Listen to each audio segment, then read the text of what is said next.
Hello, welcome back to my channel. My name is Rudi and thank you so much for being here. And here we are in a blank room. How many times can I say I'm still figuring out my filming situation? The window on the other side of me just blares light into this room all day long, so I'm really trying to figure out the best angle. Plus I've got some furniture and stuff coming in. I've said enough. You're not here for that, you're here for me, right?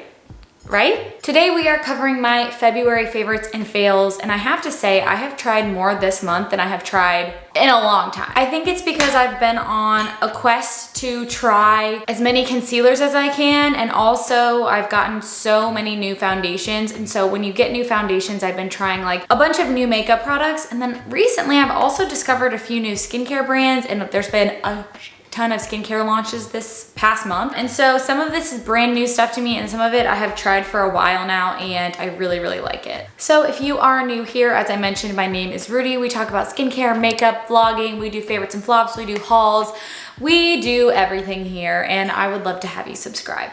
All right, I have a lot to go through this month, so I feel like I've got to kind of make them quick. So I'm gonna start with a dual favorite that is two lip products. And technically they're both lip masks. The first one is the Innisfree Lip Sleeping Mask with Canola Honey. This is my favorite lip mask. Like, I'm saying that point blank. It smells like honey. It smells like actual honey. And every time I use it, it just makes me feel like I'm having this indulgent experience.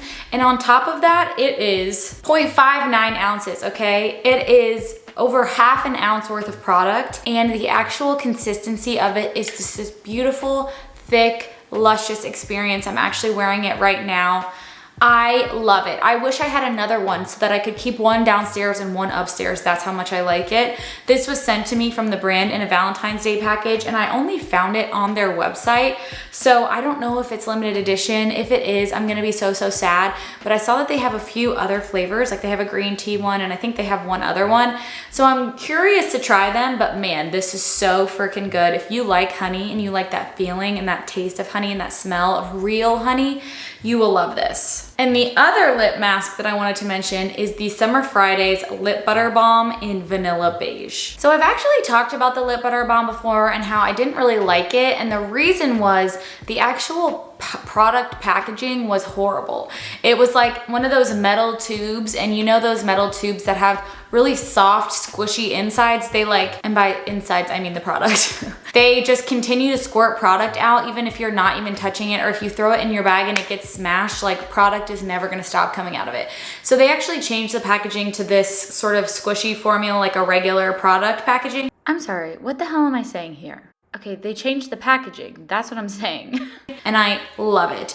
I am not a huge fan of the scent. I just don't like buttery, like cookie cream cake scent. I don't know why every brand makes their products smell like cake, like vanilla cake. I would much rather have like a peachy pear experience like the Cali glosses, or something really light, maybe a light floral scent. But this really heavy like whipped cream scent, I can't stand it. But luckily you don't notice it on the lips for very long, and this color is just absolutely gorgeous. It's like this little mauve-y nude shade. Let me show you. Just the perfect amount of color for my lips on any given day. It looks so natural, so beautiful. It is a little bit sticky, but it's super glossy, and it's one of those things where I've just had this in my purse all month and I've just continued to use it over other products, especially while I'm out and about. It's really moisturizing, it's a gorgeous color, and I would love to see them come out with more shades. So I have two flops to talk about that actually I don't have with me, and the first one I wanted to talk about is the Refi Eyebrow Pomade. And you might be surprised by that because it seems like a brand that would be right up my alley, and I have tried a few of their products. I like their bronzer, their blush is okay, but I really thought the brow product was gonna be it for me because so many people like it. But I've found that I'm just not a huge fan of brow products that start out white. I have pitch black eyebrows, and so that just doesn't really work for me. Even when it goes into my eyebrows, it wasn't my thing. And it was kind of like one of those eyebrow gels where you put it in, and then if you try to brush through it later to kind of get it to settle in the way that you want, it creates those tiny little product balls. And I think it's maybe meant for people who have really full, very long, bushy brows to put them in place. And mine are okay, but they need a little bit of work and a little bit of shaping, and it felt like I just didn't have time to do that. So I gave it to my friend who has really beautiful bushy brows, and hopefully she likes it. I think I have more flops than favorites this month. So I'm gonna talk about my next flop, which is something I mentioned in a recent video. It is the Pharmacy Niacinamide 10% mask. I really wanted to like this because I have a few friends who really liked this mask, but it was far too high of a percentage of niacinamide for my sensitive skin. I can typically go for like 4 to 5%.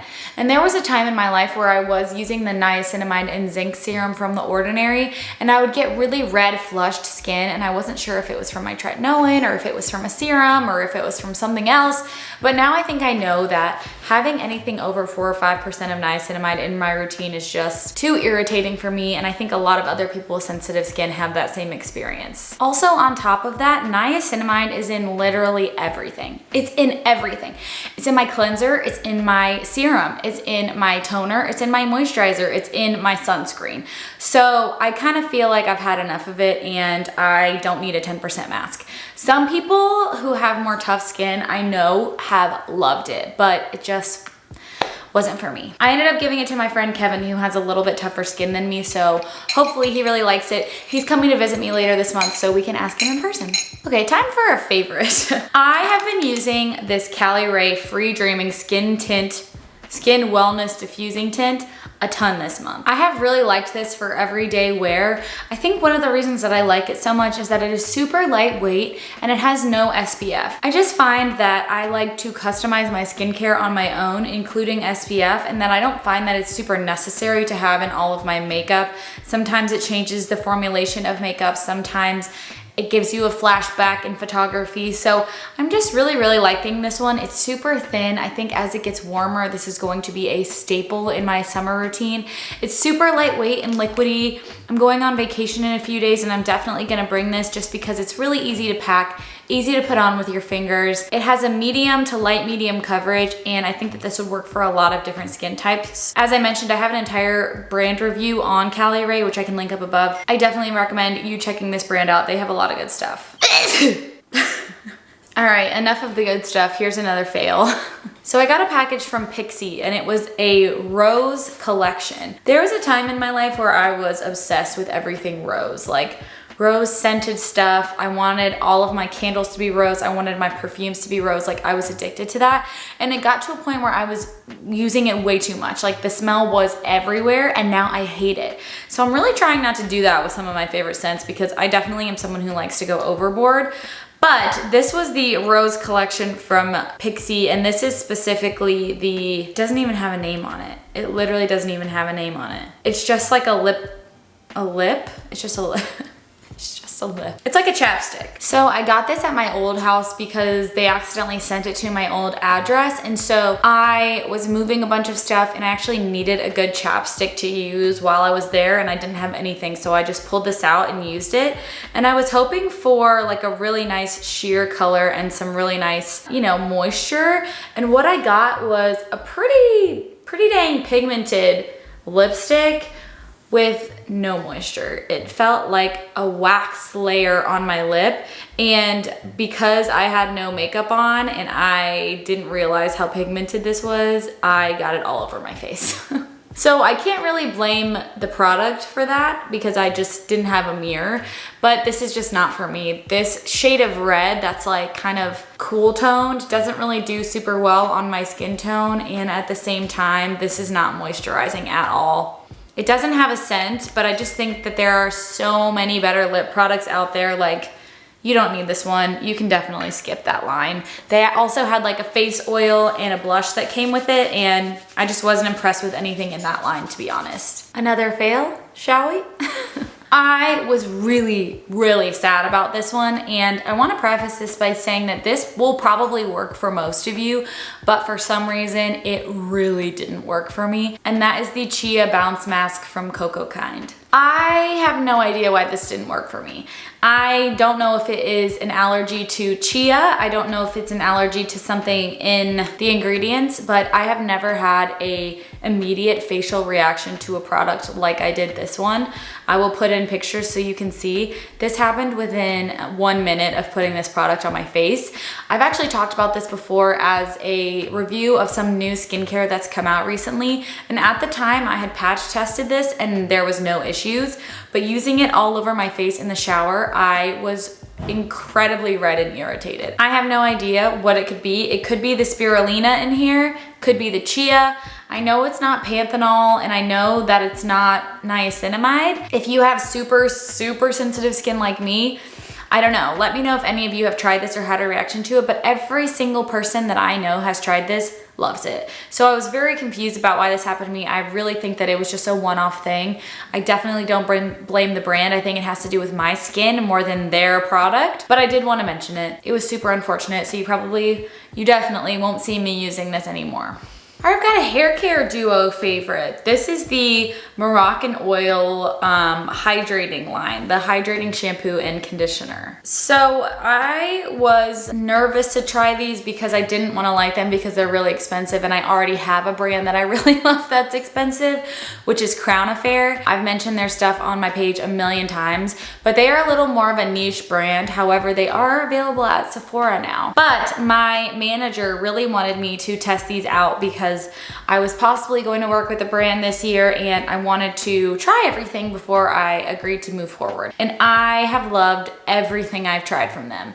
I think this hydrating line works so well on fine hair. Again, fine hair, straight hair, frizzy hair, that's what I have. And it just feels very lightweight. It doesn't weigh my hair down at all by the time I dry it. And I think that it is a great everyday sort of maintenance shampoo and conditioner if you can afford it. I think that it also has a little bit more product in it than the Crown Affair one does. So that's something I'm considering when repurchasing, but I really like this. It has a little bit of a weird smell, you know, like it's a very classic Moroccan Oil smell. If you've ever tried any of their other products, it smells like all of that stuff. I also am loving their dry shampoo for dark hair. I usually don't go for dry shampoo for dark hair because it shoots out brown and then it makes your fingers brown and it kind of gets everywhere. But this one actually shoots out clear / white like a normal dry shampoo, and then it turns kind of into a darker color as you mix it into your hair. So I really like this brand. I'm excited to try more stuff from them, and I wanted to mention it because I know a lot of people love this brand. Okay, last up, the last fail of February was one that I was very confused about and got a ton of feedback on, which is the Weleda Skin Food Original. Okay, so I had been seeing on TikTok that people were using this as a primer underneath their makeup for super glowy skin. It's something that they use on set. It's something that celebrity makeup artists use. And I was like, great, give it to me. I'd love to try it. I didn't realize that this is an ointment and it is so fragrant. I got this and I was so excited to swiftly be so disappointed. And I posted on, I mean, look at this. That is some thickums. I posted this on my Instagram and was like, hey, how do y'all use this? Because she thick. And I got over 100 responses. So this is a very polarizing product. I would say half of people said, I'm addicted to this stuff, I love to use it. And of those half, maybe a fourth said they use it on their face. The rest said, I love it, but not for my face, for my body, for my feet, for my hands. Which, speaking of, I just put it on a scratch that my dog gave me and it is burning. So, the other half said this shit is way too thick, way too greasy, even for your hands or your feet. And the smell is way too strong. I'm probably on the latter of the two when it comes to opinions. This is a really strongly scented and it's so thick. I can't imagine using this on any part of my body. I feel like if you use it on your hands will be all slippery. And if you use it on your feet will be all slippery, and you definitely don't want slippery feet. I have no idea how people use this on their face. It's so strong. And a lot of people were telling me that they make a light version of this that I should test out, but honestly, I'm not interested. I have so many other good creams, and I actually just bought the Future Dew from Glossier as an all over kind of glowy product. And I just think that that's a little bit better suited for me than this. So I'm gonna try that next. I'll report back because I'm trying a bunch of stuff for that glowy minimal look, but this was not it. And my hand is literally burning. So no thank you. I've got some really fun videos coming up. We're going to do a battle of all of the different foundations that have come out in the past month, which is like Kosas, Makeup Forever, Charlotte Tilbury, NARS. We're gonna talk about all of them and apply them. We're also gonna do a video on replacing my favorite discontinued concealer and a video going over my favorite tubing mascaras, so stick around. I may only have one video going up next week as I prepare for vacation with my husband, but I'll let you guys know. Either way, I hope you have an amazing weekend and I will see you in the next one. Bye.